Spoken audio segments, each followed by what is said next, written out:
নমস্কার বন্ধুরা, welcome back to my channel Champa রান্নাঘর। আজ আমি আপনাদের সঙ্গে শেয়ার করব পটলের একদম নিরামিষ আর দুর্দান্ত স্বাদের একটা রেসিপি। যার জন্য এখানে কিছু পটল আমি নিয়ে নিয়েছি, আর পটলগুলোকে ঠিক এই রকমভাবে তেরচা করে আমি কেটে নিয়েছি। আর নিয়েছি যে দুটো আলু দেখালাম, ওই দুটো আলুকে আমি কেটে নিয়েছি। কেটে ধুয়ে পরিষ্কার করে জল ঝরিয়ে নিয়েছি। এখন একটা কড়া বসিয়ে নিচ্ছি, আর কড়ার মধ্যে একটা মশলা বানিয়ে নেবো। তার জন্যে কড়ার মধ্যে দিয়ে দিচ্ছি হাফ চামচ পাঁচ ফোড়ন। পাঁচ ফোড়নটাকে নাড়াচাড়া করে অনবরত ভাজা করে নিতে হবে। প্লিজ বন্ধুরা, প্রথম থেকে শেষ পর্যন্ত ভিডিওটি দেখবেন। ভিডিওটি কিন্তু বেশ ইন্টারেস্টিং। নিরামিষ দিনে রুটি, লুচি, পরোটা বা আপনারা ভাত দিয়েও খেতে পারেন। দেখুন, আর মাথায় রাখবেন পাঁচ ফোড়ন যাতে পুড়ে না যায়। মশলাটা তৈরি হয়ে গেছে, আমি নামিয়ে নেব। আর কিছুটা নিয়ে নিয়েছি কাসুরি মেথি। কাসুরি মেথিটাকেও একটু কড়ার মধ্যে নাড়াচাড়া করে নিচ্ছি। এটাকেও ভেজে নেব, একটু মচমচে করে নেব। এটাও ভাজা হয়ে গেছে, এটাকে তুলে সাইডে আমি সরিয়ে রাখবো। দেখুন বন্ধুরা, প্লিজ বন্ধুরা, আমার এই ছোট্ট চ্যানেলে আপনাদের সাপোর্ট আর সাহায্যের খুবই প্রয়োজন। প্লিজ পাশে থাকবেন আর সাপোর্ট করবেন। এটাকে নামিয়ে নেওয়ার পরে কড়াতে আমি তেল দিয়ে দিয়েছি, সর্ষের তেল। রান্নাটা হবে সর্ষের তেলে, আপনারা চাইলে সাদা তেলে করতে পারেন রান্নাটা। তেলটাকে গরম করে নিয়ে যে আলুগুলোকে কেটে নিয়েছিলাম, প্রথমে আলুগুলোকে দিয়ে দেবো। আলুগুলোকে তেলের মধ্যে দিয়ে একটু লবণ আর হলুদ দিয়ে আলুগুলোকে একটু ভেজে নিতে হবে। দেখুন, একটু লালচে করে আলুগুলোকে ভেজে নেবো বন্ধুরা, লবণ আর হলুদ দিয়ে। পরিমাণটা বুঝে শুনে দেবেন লবণের। আর লবণ হলুদ দিয়ে ভাজলে খুব তাড়াতাড়ি ভাজাটাও হয়ে যায়, আর খুব তাড়াতাড়ি আলুটা কিন্তু সেদ্ধও হয়ে যায়। এখন দেখুন বেশ একটু লালচে করে ভাজা আমার হয়ে গেছে, তুলে নিচ্ছি। খুব বেশি লালচে করিনি কিন্তু, দেখুন হালকা লালচে রং ধরেছে, তখনই তুলে নিলাম। ওই তেলের মধ্যেই আমি পটলটা দিয়ে দিচ্ছি। পটলগুলোও ভেজে নেব। এর থেকে কিন্তু বেশি তেল আমি ব্যবহার করব না, একেবারেই তেলটা কিন্তু আমি কড়াতে দিয়ে দিয়েছি। তার মধ্যেই আমি আলু ভেজে নিয়েছি, এখন পটলটাও ভেজে নিচ্ছি লবণ আর হলুদ দিয়ে। পটল যদি লবণ হলুদ দিয়ে ভেজে রান্না করা যায়, তাতে কিন্তু পটলের দুর্দান্ত টেস্ট আছে, আর পটলের মধ্যে লবণ হলুদটা খুব ভালোভাবে ঢোকে। লবণ আর হলুদ দিয়ে খুব ভালোভাবে পটলটাকে আমি লালচে করে ভেজে নেব। কথা দিচ্ছি বন্ধুরা, আজকের রেসিপিটি হবে একদম প্রপার হিট। আপনারা এইভাবে একবার পটলটাকে বানিয়ে খেয়ে দেখবেন, তারপরে আমাকে কমেন্ট করে জানাবেন যে এই তরকারিটা নিরামিষ দিনে কেমন খেতে লাগে। পটলটাও বেশ লালচে করে ভাজা হয়ে গেছে, এখন পটলগুলোকে আমি কড়া থেকে তুলে নেব।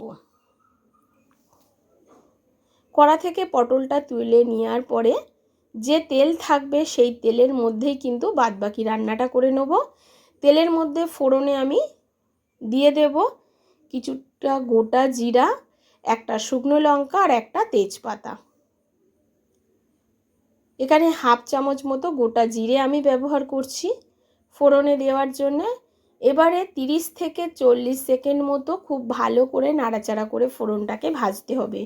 ফোড়ন থেকে যখন একটা মিষ্টি গন্ধ বেরোবে, তখন এর মধ্যে দিয়ে দেব টমেটো, আদা আর কাঁচা লঙ্কাকে আগে থেকে একসঙ্গে আমি পেস্ট করে রেখেছিলাম সেইটাকে। টমেটো, আদা আর কাঁচা লঙ্কার পেস্টটা দিয়ে দেওয়ার পরে একটু কষিয়ে নেব। এবারে একটা বাটিতে কিছু গুঁড়ো মশলা নিয়ে নিয়েছি। হাফ চামচ জিরের গুঁড়ো, হাফ চামচ ধনিয়ার গুঁড়ো, হাফ চামচ লঙ্কার গুঁড়ো আর পরিমাণ মতো হলুদ গুঁড়ো। সেগুলোকে একটু জল দিয়ে ভিজিয়ে রাখলাম। এবারে খুব ভালো করে টমেটো, আদা আর কাঁচা লঙ্কাটা কষিয়ে নেব। কষানো থেকে যখন দেখবেন তেল ছেড়েছে, তখন ওই গুঁড়ো মশলাটাকে দিয়ে দিতে হবে।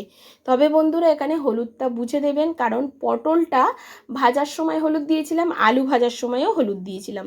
তার জন্যে গুঁড়ো মশলাটাকে এখানে বুঝে শুনে দিয়ে মশলাটাকেও খুব ভালো করে কষিয়ে নিয়েছি। থেকে যখন তেল ছাড়তে শুরু করবে, তখন এর মধ্যে পটল আর আলুটাকে দিয়ে আবারও খুব ভালো করে কষাতে হবে। এই সময় সবজির সাথে মশলাটা যত সুন্দর কষা হবে, তরকারির টেস্টটা ততটাই পারফেক্ট আসবে।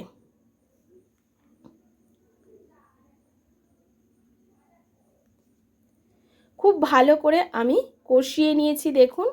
এবারে এর মধ্যে আমি দিয়ে দেব উষ্ণ গরম জল। মাথায় রাখবেন এখানে উষ্ণ গরম জলই ব্যবহার করতে হবে, ঠান্ডা জল একেবারেই দেবেন না, তবে কিন্তু তরকারির টেস্ট ভালো আসবে না। খুব ভালো করে কষিয়ে নিয়েছি দেখুন, খুব সুন্দর একটা কালারও এসেছিল বন্ধুরা।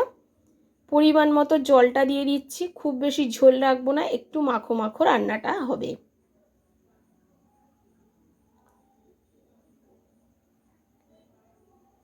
যেহেতু পটল আর আলু আমার সিদ্ধ মানে ভাজা ভাজা হয়ে গেছে, মানে হাফ সিদ্ধ হয়ে গেছে, তার জন্য এখানে আর ঢাকা চাপা দিয়ে রান্না করব না।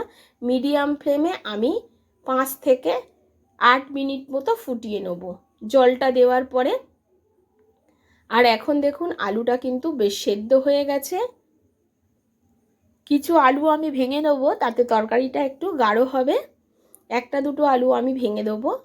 এখন দিয়ে দিচ্ছি পরিমাণ মতো লবণ, তবে লবণটাকে বুঝে ব্যবহার করতে হবে। যেহেতু পটল আর আলু ভাজার সময় আমি লবণ ব্যবহার করেছি, তার জন্য এখন আমি লবণটা দিয়ে দিলাম। এবারে কিছু আলুকে একটু ভেঙে দেবো, তাতে ঝোলটা একটু গাঢ় হবে।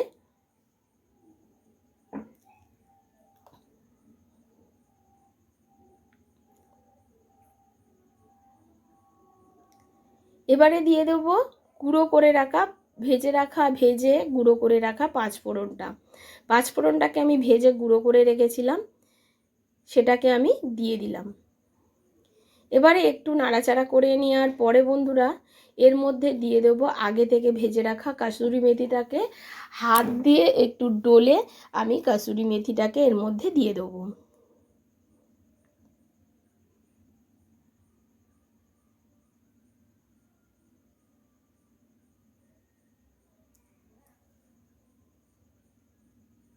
কাসুরি মেথিটা দিয়ে দেওয়ার পরে বন্ধুরা সবার শেষে এর মধ্যে টেস্টের ব্যালেন্সের জন্য একটু চিনি ব্যবহার করব। তবে চিনি দিতে যদি আপনাদের অপছন্দ হয় সেক্ষেত্রে চিনিটাকে ব্যবহার করবেন না। এখন আমাদের তরকারিটা কিন্তু একেবারে রেডি হয়ে গেছে কি বন্ধুরা। এরকম তরকারি হলে রুটি, লুচি, পরোটা বা ভাতের সঙ্গে দুপুরবেলা খাওয়াই যেতে পারে।